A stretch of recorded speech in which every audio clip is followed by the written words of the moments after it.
Bana, we kama ni mtumiaji wa Instagram, nadhani hili pia linaweza kana nawe pia limekukuta. Sasa hivi mtandao wa Instagram umefuta followers fake kwenye kila akaunti ya mtu ambaye anatumia mtandao huo.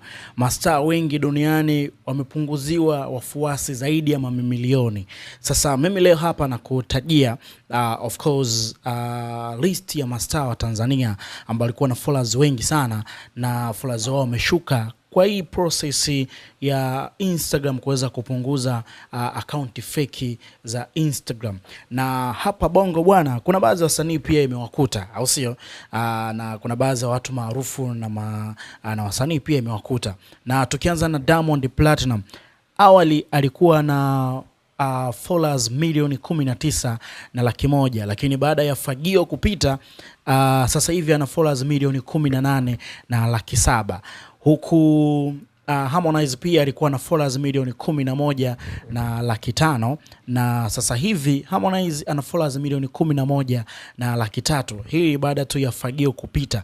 Lakini kwa Alikiba alikuwa na followers milioni 11.9 na sasa hivi ana followers milioni 10.9. It means kwamba followers milioni 1 nzima wameondoka.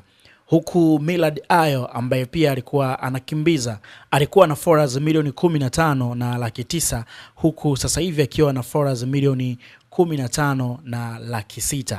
Lakini Wema Sepetu pia alikuwa na followers milioni 12, sasa hivi ana followers milioni 11.7. Idris Sultani, huyu pia ni mchekeshaji ambaye ana followers milioni 9.3, sasa hivi ana followers milioni 9.1.